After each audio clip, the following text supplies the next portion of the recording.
My parents called me a failure, while I secretly paid their mortgage for years. So I moved out and exposed their biggest lies to everyone. I'm a 23-year-old male, and I need to get this off my chest because it's been eating me alive for years. My whole life, I've been the disappointment in my family, not because I actually messed up, but because I chose a path my parents think is beneath them.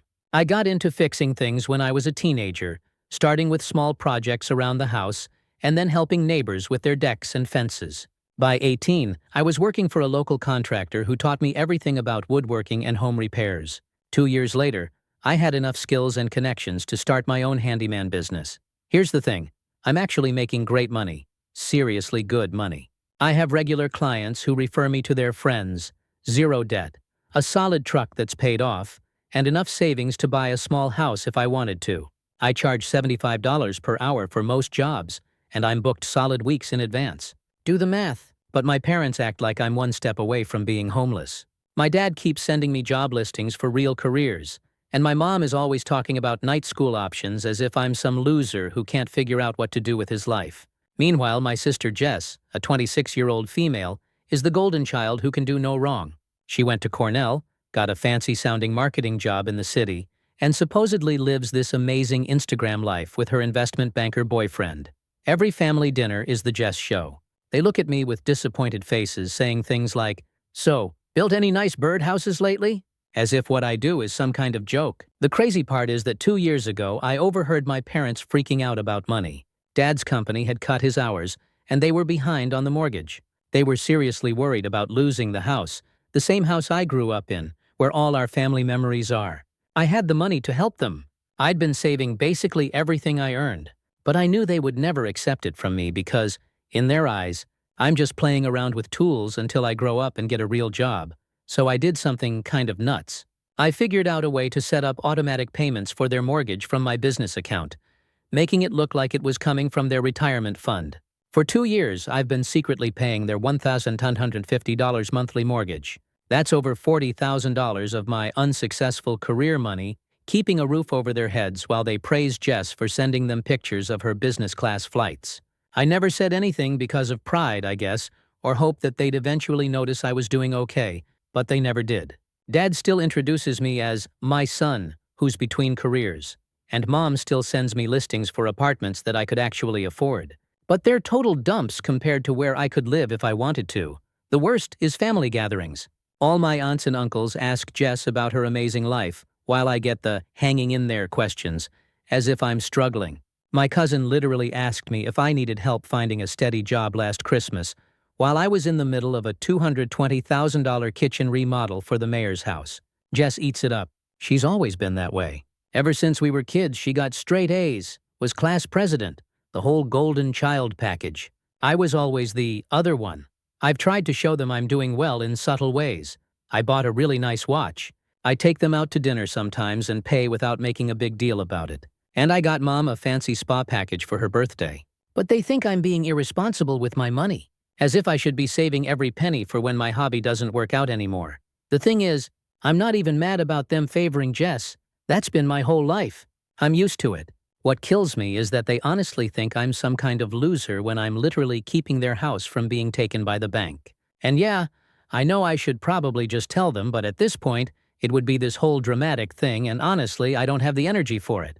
Also, it's not like Jess is a bad person or anything. We actually got along fine growing up. But a couple of months ago, I started noticing weird stuff with Jess. She's always been super consistent with her social media, posting about client meetings, office parties, weekend trips with her boyfriend Tom, all that stuff. But suddenly her posts got off. The first thing I noticed was she stopped tagging locations. She used to check in everywhere. Fancy restaurants, her office building, airport lounges. Then Jess started posting photos with vague captions like, lunch meeting with the team, but without any details on where. Then I spotted something really weird. She posted a photo of her view from the office, a skyline shot that was supposed to be from their corporate headquarters. But I recognized it from a real estate website because I had been looking at apartments in that area. It was literally a stock photo from a property listing. Around the same time, her visits home became less frequent. When she did show up, she dodged questions about work. She used to brag non-stop about her clients and projects, But now she would just say things were really busy or going great without any details and quickly change the subject. Her boyfriend Tom started acting weird too. They've been together for 3 years, and he used to be this confident guy, always talking about investments and market stuff. The last time they visited, he seemed stressed. When Dad asked him about some stock tips, Tom got awkward and said he wasn't really allowed to discuss that, which was strange because he used to never shut up about it. One time, I was grabbing a drink from the garage fridge and overheard them arguing behind the house. Tom said something like, "You can't keep doing this. It's getting out of control." And Jess replied, "Just give me a little more time." When they noticed me, they both went silent and forced smiles like nothing was happening. I started paying more attention after that, noticing other things too. Jess always forgot her wallet when we went out to eat, every single time. Her supposedly brand new Audi was in the shop for 3 months straight, and she kept using Mom's car when she visited. She used to show up with shopping bags from designer stores, but now she was borrowing Mom's clothes and accessories. Whenever my parents asked her for help with even small expenses, she'd come up with excuses about how her accounts were tied up in investments or how she was between payment cycles. Her Instagram still showcased the fancy lifestyle, but I realized she was recycling old photos and just posting them with new captions.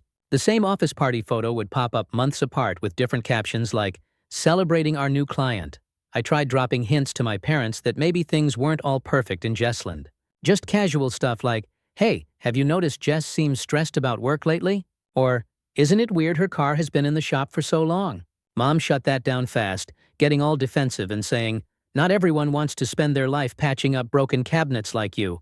Real careers come with real stress, and real professionals don't spend months tinkering in a garage."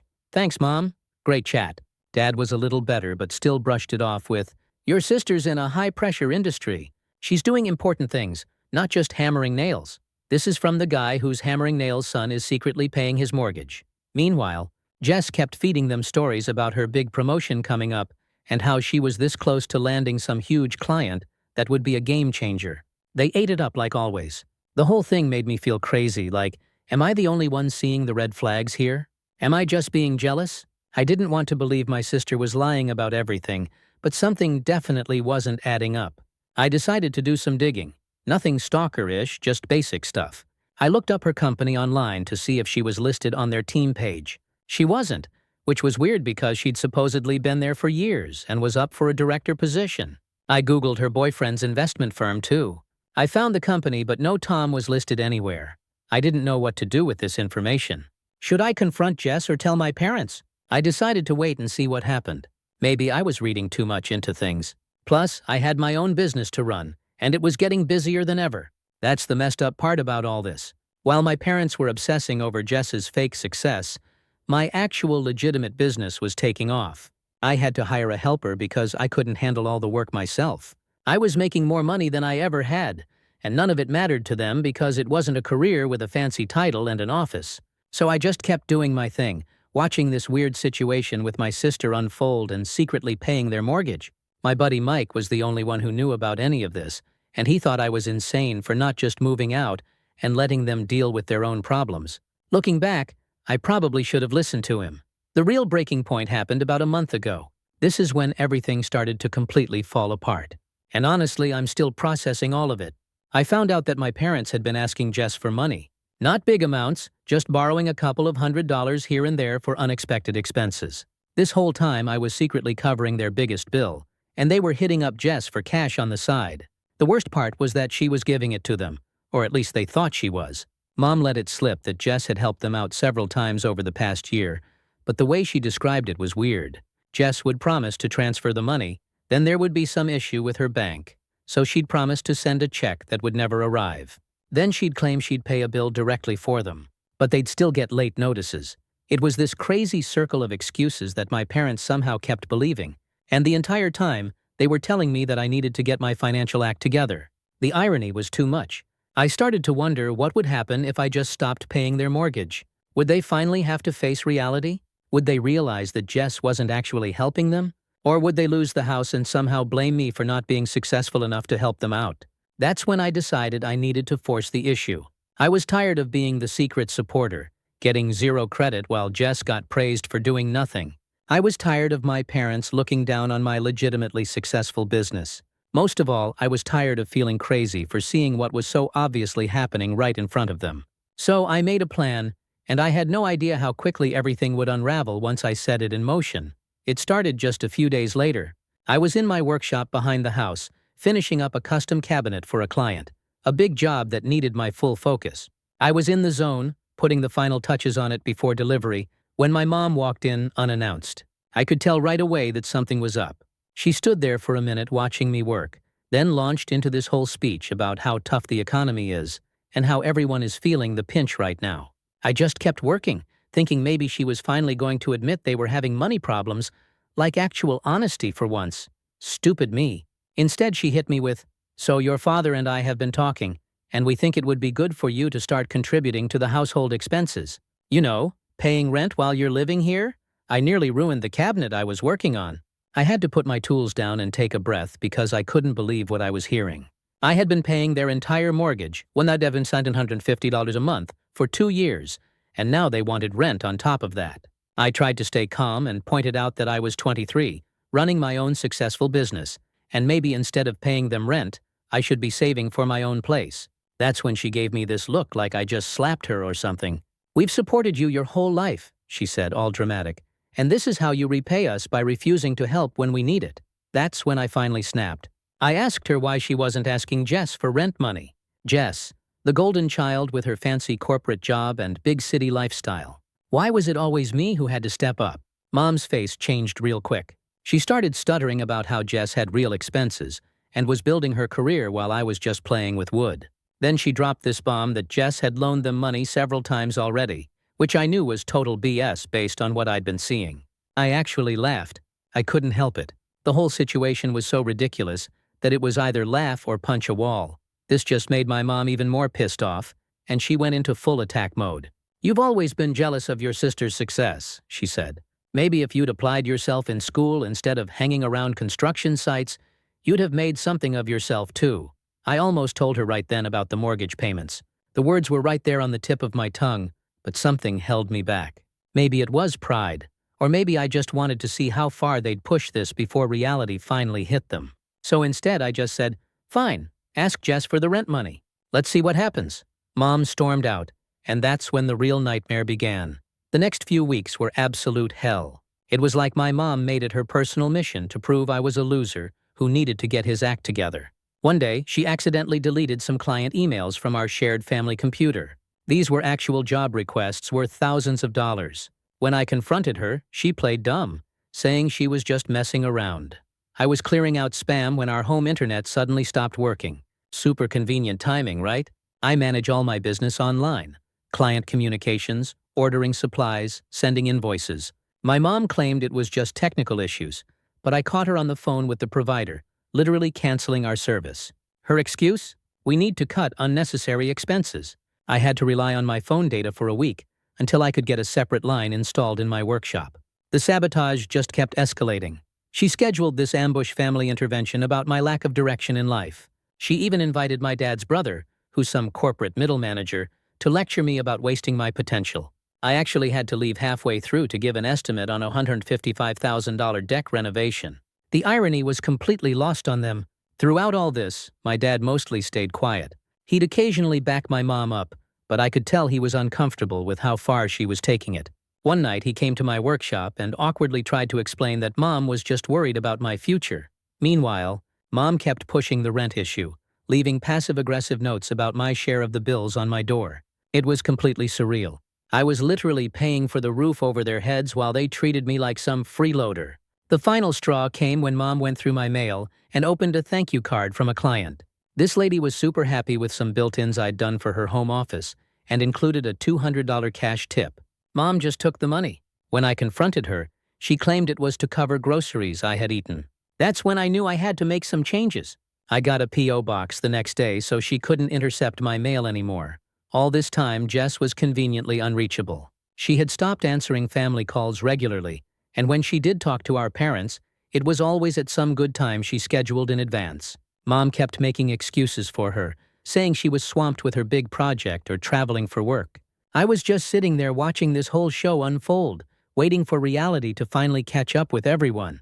Part of me felt bad, knowing what was probably coming, But another part of me was just tired of being the only one living in the real world. The crazy thing is, while all this drama was happening, my business was doing better than ever. I had landed several high-end contracts, including a complete built-in entertainment center for a doctor's home that was going to net me about $122,000. I was even turning down jobs because I couldn't keep up with demand. I was even thinking about taking on a full-time employee, but none of that registered with my parents. To them, I was still just their disappointing son playing with power tools in the garage. No matter what I accomplished, it would never measure up to Jess's fake corporate success. I started seriously thinking about moving out. I had been putting it off because of the whole situation, but I was reaching my breaking point. I couldn't keep living under the same roof with people who had so little respect for me and what I'd built. Plus, I was worried about what would happen if I confronted them about the mortgage payments. Would they be grateful, embarrassed, or angry that I had deceived them? Knowing my parents, especially my mom, they'd somehow make me the bad guy, even though I'd been keeping them from foreclosure for years. I started looking at apartments just to see what was out there. I found a few places that would work, enough space for me to live, and maybe even a small workshop area. I could afford any of them easily, but something kept holding me back. Maybe it was worry about what would happen to my parents if I stopped paying their mortgage. Maybe it was just the hope that someday they'd see me for who I really was. All this crap was starting to mess with my head. I've always been the kind of guy who puts his head down and works through problems. When someone's being unreasonable, I usually just shrug it off and do my own thing. But this was different. This was my family actively trying to tear me down while I was literally keeping a roof over their heads. I started losing sleep, waking up at 3 in the morning, replaying my mom's manipulation, second-guessing if I was the problem for refusing to pay rent on top of the mortgage. Work suffered. I made careless mistakes, cut wood wrong, and missed client deliveries. Small screw-ups that proved I wasn't on my game. My buddy Mike noticed something was off when we were working on a big deck project together. He kept asking if I was okay, saying I seemed somewhere else mentally. I finally broke down and told him everything. About the mortgage payments, my parents' constant criticism, my mom's sabotage attempts, all of it. He was shocked, jaw on the floor, shocked. "Dude," he said, "this is seriously messed up. Why are you still living there? Why are you still paying their bills? They're treating you like garbage." I didn't really have a good answer. It was partly guilt, I guess. They're still my parents, and the thought of them losing their house made me feel awful. But if I'm being honest, part of me was still hoping they'd eventually see me for who I really was. A successful guy who'd built something real, not the loser they thought I was. Mike told me I needed to either confront them about the mortgage or move out and let them deal with the consequences of their actions. He was right, but something in me still couldn't pull the trigger on either option. So I just kept living in this weird limbo, trying to avoid my mom's sabotage while running my business and secretly paying their bills. The situation at home just kept getting worse. Mom started cleaning my workshop without permission, which meant my tools would be put in random places, or my project plans would go missing. Dad kept hitting me with these guilt trips about family responsibility and how I needed to contribute more. It was like living with people who completely refused to see reality. Mom even went as far as telling family friends that I was going through a rough patch and living at home until I got back on my feet. This got back to me when a family friend's son reached out, offering me a job at his moving company. I had to awkwardly explain that I actually owned my own successful business and wasn't looking for work. The weirdest part was that my parents saw all the trappings of my success, but somehow twisted them into negatives. When I bought a new truck for work, a necessary business expense, Mom commented that I was being flashy and should save my money. When clients called the house looking for me, Dad would ask if these were real jobs or just little fix-it projects. It was like they had this image of me as a failure, and no amount of evidence could change it. Meanwhile, Jess remained the golden child despite all the red flags about her situation. Mom kept bringing her up constantly. "Jess is working such long hours. Jess might get promoted to VP. Jess and Tom are looking at waterfront property." All while Jess herself was becoming increasingly scarce and evasive. I tried to block it all out and focus on my work.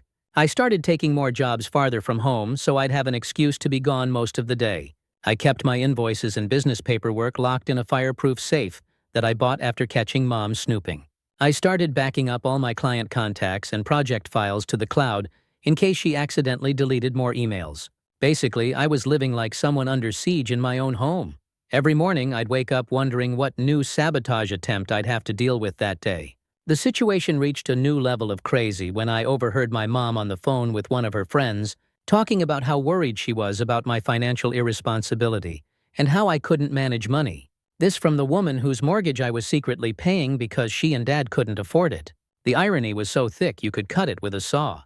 Around this time, I also noticed my parents were getting more anxious about hearing from Jess. Mom called her almost daily, but Jess was picking up less and less. When she did talk to them, it was always brief and vague. "Can't talk now. In a meeting. Super busy with this project. I'll call you next week." I could see the worry starting to creep into Mom's eyes, though she'd never admit anything was wrong with her perfect daughter. Dad started making comments like, "I wonder how Jess is really doing," when Mom wasn't around. It was like they were finally starting to notice what had been obvious to me for months, but they couldn't quite admit it to themselves yet. Then came the day Mom tried to access my bank accounts. I'd left my laptop open while I went to grab lunch and came back to find her frantically clicking through my browser. She claimed she was just checking the weather, but I could see my bank's website in the recently closed tabs. That was it, the final straw. I couldn't keep living like this. I started making serious plans to move out. I looked at apartments and storage options for my tools and materials. I found a decent place about 20 minutes away. Nothing fancy, but it had a small detached garage I could use as a workshop and enough space for me to live comfortably. I was ready to put down a deposit when everything imploded all at once. It was a Tuesday evening. I was in my workshop finishing up some paperwork when my mom's phone rang. Her voice started out excited. "Hi, honey." I knew she thought it was Jess on the other end, but then her tone shifted, first to confusion, then to something that sounded like horror. I stepped closer to the door so I could hear better. Mom was on the phone with Tom, Jess's boyfriend, and from the sounds of it, he was revealing every secret Jess had been keeping. "That can't be right." Mom kept insisting there must be some mistake. Jess would never do something like that. I couldn't hear Tom's side of the conversation, but I could tell from Mom's responses that he was painting a very different picture of Jess's life than the one she had been showing us. When Mom finally hung up, she just sat there staring at her phone as if she were in shock.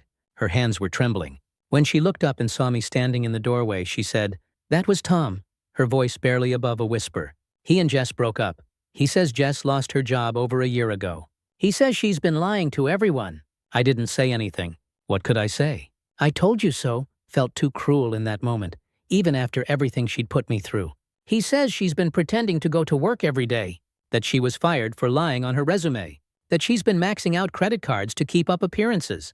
Mom couldn't even finish the sentence. She started crying. I just stood there watching the house of cards finally collapse. All those suspicions I'd had for months were being confirmed, and I felt no satisfaction at all. Just a strange mix of sadness for my sister and anger that it had taken this long for the truth to come out. Dad came home about an hour later, and Mom broke the news to him. He didn't believe it at first, kept insisting that Tom must be lying, that Jess would never do something like that. But even as he said it, I could see in his eyes that deep down, he knew it was true. All those little inconsistencies in Jess's stories suddenly made sense. They stayed up late that night trying to call Jess over and over. She never picked up. They left voicemail after voicemail, each one more desperate than the last. "Please call us back. We just want to know you're okay. Whatever's happening, we can figure it out together." I went to bed around midnight, leaving them still trying to reach her. As I lay there staring at the ceiling, I wondered if this would change anything between us. Would they finally see that I wasn't the family failure after all? Or would they somehow find a way to blame me for not warning them about Jess sooner? I didn't have to wonder for long. The next morning, everything changed. I came downstairs to find my mom sitting at the kitchen table, still in yesterday's clothes, her eyes puffy from crying. Dad was pacing around the living room with his phone pressed to his ear, leaving what must have been his 20th voicemail for Jess. Neither of them acknowledged me at first. It was as if they were in this bubble of shock and couldn't see anything outside of it. I made some coffee and sat down across from Mom, not really sure what to say. What do you say to someone whose entire worldview just got shattered? Finally, Mom looked up at me. Her face was different somehow. The usual judgment and disappointment were gone, replaced by something I'd rarely seen directed at me. Desperation. "We need your help," she said simply. Just the naked truth that they were in trouble, and I was their last resort. She started telling me about their financial situation, how Dad's pension wasn't what they had expected, how medical bills had piled up after his knee surgery 2 years ago, how they'd been barely treading water financially for years. "Jess has been helping us," she said, her voice cracking. Or at least we thought she was. Turns out your sister has been asking Jess for money regularly over the past year. Small amounts at first, a couple hundred here and there for unexpected expenses, then larger sums when bigger bills came due. Jess had supposedly been helping them, telling them she'd transferred money or paid bills directly. But now they were finding out none of that was true. The bills she claimed to have paid were still outstanding. The transfers she promised never arrived. It had all been a web of lies to maintain her image as the successful daughter, while she was actually drowning in debt herself. "We're going to lose the house," Mom said, her voice hollow. "The retirement fund we've been using for the mortgage, it's empty. We got a notice from the bank yesterday. We're 3 months behind." I just stared at her, trying to process what she was saying. 3 months behind? That can't be right. I've been making those payments religiously for 2 years. "That's not correct," I said firmly. "The mortgage is current. Payments have been made every month." My mom looked puzzled. "How would you know that?" she asked, and there it was. The moment of truth I'd both dreaded and waited for. I took a deep breath. "Because I've been paying it," I said, "for the past 2 years. Every month from my business account." The look on my mom's face was something I'll never forget. Complete and utter shock. Her mouth literally hung open. Dad, who had wandered back into the kitchen, dropped his phone. "What are you talking about?" Mom whispered. So I told them everything. I explained how I'd overheard their worries about losing the house 2 years ago. I shared how I set up the automatic payments to look like they were coming from their retirement account. I had been silently keeping a roof over their heads while they continued to treat me like a failure. "Why didn't you tell us?" Dad asked, his voice uncharacteristically small. "Would you have accepted help from me?" I countered. "From your disappointment son with his hobby job? Or would you have been too proud to take money from someone you think is a loser?" They didn't have an answer. We all knew the truth. "So all this time," Mom began, then stopped, visibly calculating just how much money I'd paid. Over $40,000 at this point. "Why did you do it?" she finally asked. "Because it's our family home," I replied. "Because I didn't want you to lose it. Because despite everything, you're still my parents." Mom started crying again, but these weren't the same tears as before. These were complicated tears. "We had no idea you were—" Dad trailed off. "Successful," I filled in. "Yeah, I know. You've both made that very clear." The conversation that followed was tense and awkward.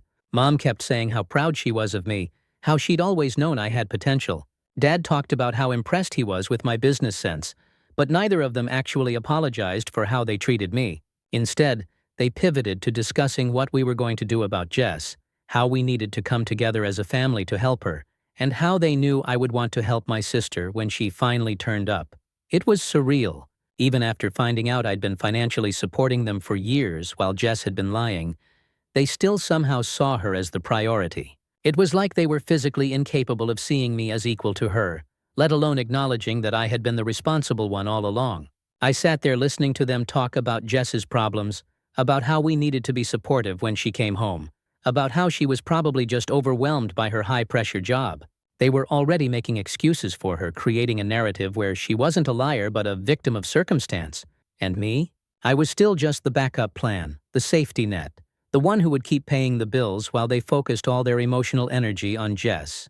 That's when I realized nothing was ever going to change. I could pay their mortgage for 20 years, build $1 million business, win a craftsmanship award from the president, and I would still be the second-best child in their eyes.